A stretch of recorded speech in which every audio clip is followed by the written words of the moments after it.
Welcome to the Unconventional Homestead. I'm Jenny, and tonight I'm roasting our farm organic turkey.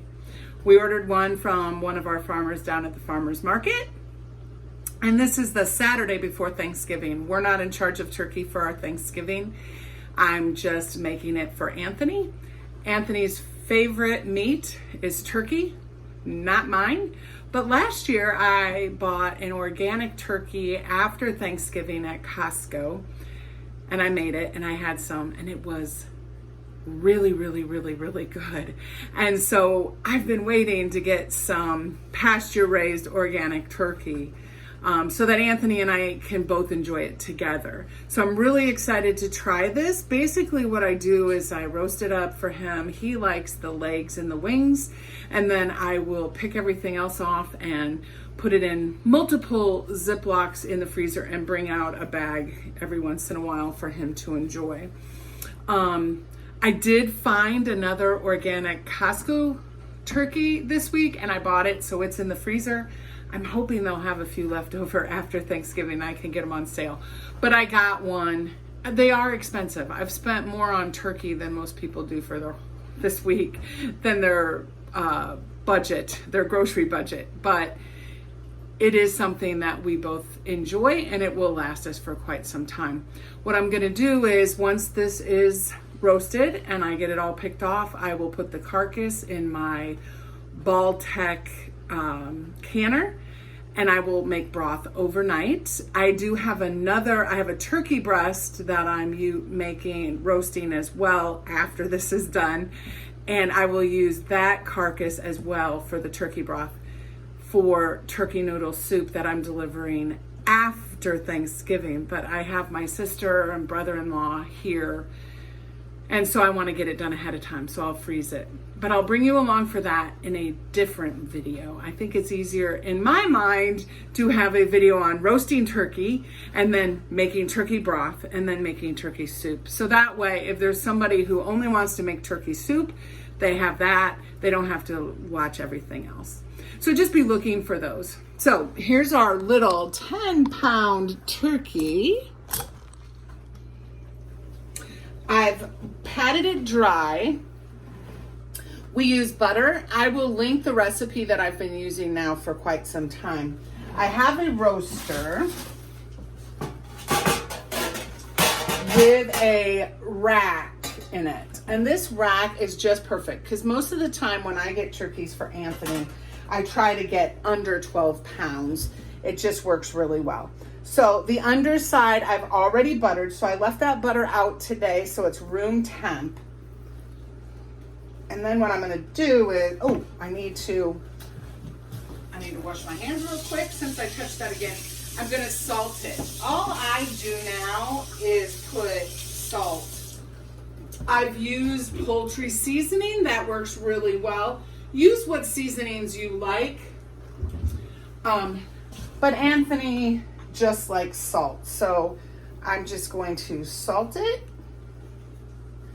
And then I'll flip this side down and I'll do the butter and the salt on the upside. And I try to tuck the wings under. Okay, then I've cut up an onion, and this is a pretty big onion. And then the other thing I have, which I'm going to rinse my hands or wash them again,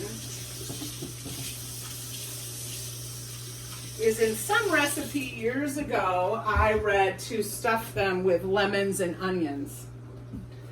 And so I have some onions. These are before my freeze dryer that I froze in slices.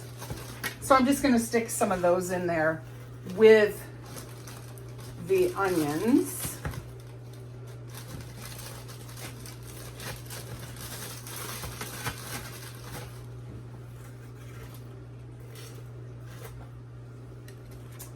And as flavorful as you can get it. We won't use these onions for anything. I will throw them away once I pull them out. And then I have a pint of organic turkey broth that I made. Smells good. That I'm going to put in the bottom. And I'm going to use the rest of this butter. I have preheated the oven to 450. We will turn it back when I put the turkey in. I believe it goes to 350. Yes. So you're just heating it to get it really warm when it first goes in. 13 minutes per pound is what you should start with, but I base this about every 30 minutes or so. So I'll have a better idea a few hours into it if I'm gonna need a lot of time, you know, the full time or just part of the time or whatever. Make sure you get the wings.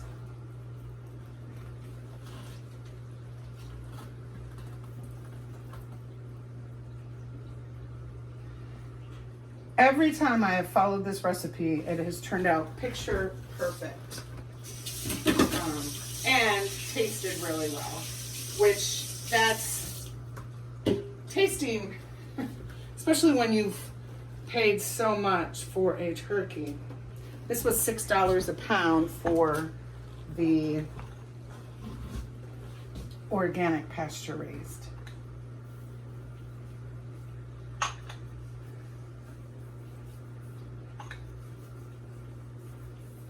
Okay, so I am going to turn the oven down to 350.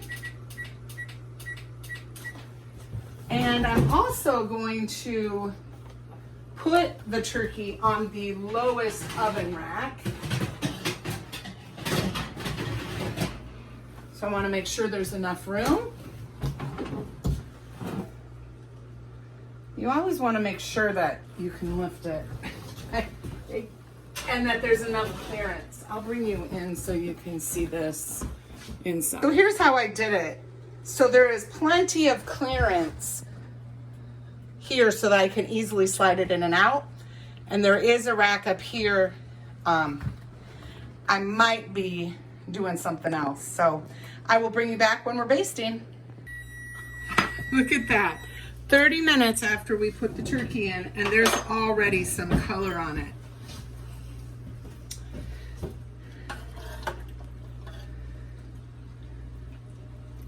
I just don't want it to dry out. We don't want it to dry out in the cavity. So I just spend a few minutes around the legs and wings, and like I said, in the cavity. You need to have a baster. I love this one. It's stainless steel. It has held up. I've had so many of those plastic ones and it gets hot. This has held up really well. I will link this below. I tell you guys, like I said, I'm not a turkey person. It smells amazing. What's not to love about butter though? But this turkey broth is just perfect to be steaming around. So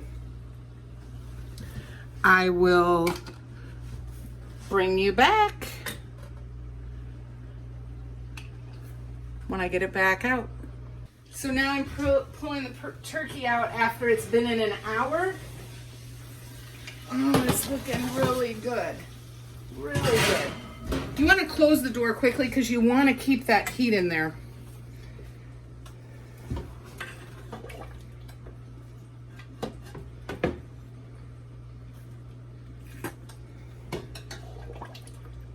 Again, we're just going to baste it, paying particular attention to like the wings and the, you'll see here where the meat is pulling away. I don't worry about that. I think that is fine. But your kitchen, your rules. You could cover that with a little tin foil, but in my book, that's just good. Okay, so I'll set the timer for 30 more minutes. We should have about an hour and a half more cooking on this. I can tell it's not even close to being done, but it looks good, really. It has some nice color for only being an hour. Ready to check the turkey?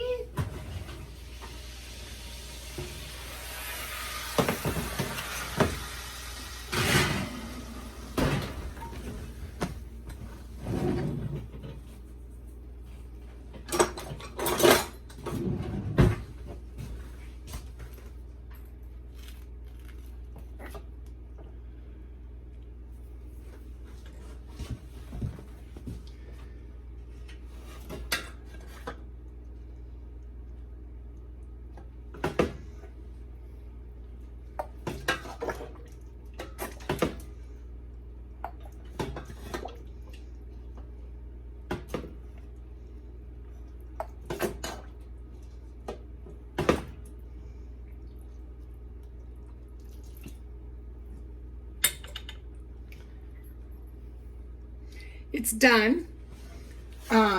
It went up to 185, almost 190. I'm going to check it one other place just to make sure. So I let the thermometer go down and then I put it back in. And it is at 185 as well. So I'm going to let it just cool. I'm going to put a rack underneath this so it gets airflow. And I'll bring you back when I kind of cut it apart and get it put away for Anthony. But that's going to be a few hours because I want it to cool before I have to handle it. But there you go. Beautiful bird. Beautiful. The turkey has cooled, and so I'm going to start taking it apart. First thing is, I'm not a professional. I don't even know that I've ever watched a video on how to do this. I definitely know that I have where I'm going to put the meat, except the legs. Well, there's only one wing. Anthony had to try it already. He said it was really good.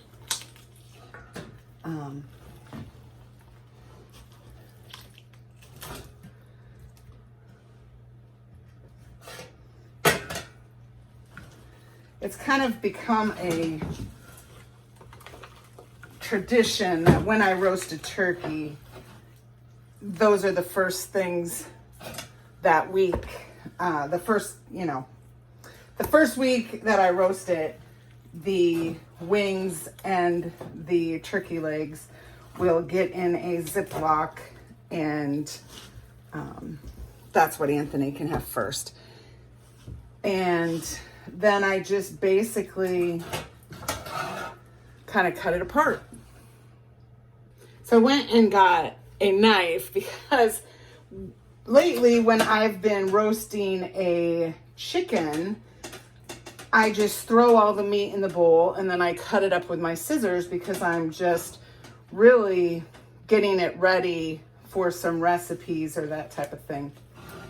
But I forgot. This is Anthony, so I'll just leave it in big pieces and then he can kind of decide how he wants it. I'm not going to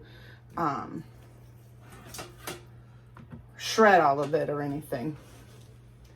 And usually I like take the skin off and, don't worry about that either, but he'll eat the skin. So this will be a little bit easier. I'll try to leave it in some bigger pieces so that he can decide what he wants to do with it. I'm just trying to get as much of the meat off as possible, and I'll leave, like I said, I'll leave the skin on and he can decide when he wants to eat that. He'll probably eat that first when he opens up one of the bags, because it is really good since it's been roasted. And I usually just get my fingers in there. So I hope that you'll try roasting your own turkey. Make sure you check out my other video where I'll be using this, all the bones and the juice for the turkey noodle soup broth that I will be making later this week as well. Because I think it's a great way to use something that a lot of people throw away and make something super yummy and nutritious. So it's like you're getting one more recipe, one more meal out of this for your family and that type of thing. And I'm going to pour the juice in because I'm not going to be canning that because there is all that butter in it. Otherwise I would not be, but I don't want to waste any of that. So I'll bring you back after I get a little bit more of this done. So I am now done. I weighed it. I put the wing back in, the 2 legs, and we have 5.5 pounds of meat. Just to let you know that turkey started off as 10-pound bird. So, and that's about right. When I do chicken, I usually will weigh it because I need to know how much shredded chicken I have. I've not ever done a turkey because it's usually just for Anthony, but I thought, well, it's a good idea for us, both you and me, to know what your meat you're getting from a turkey. So I have the carcass here to put in for my broth and all of that wonderful, which would have made really good gravy if it was really our Thanksgiving turkey. I want to thank you for stopping by tonight, spending some time with me, roasting a turkey before our Thanksgiving. I hope that you'll like, comment, and share this with anybody who you think needs to roast a turkey, a chicken, and learn how to do that. So until next time, please make sure you're preserving your food.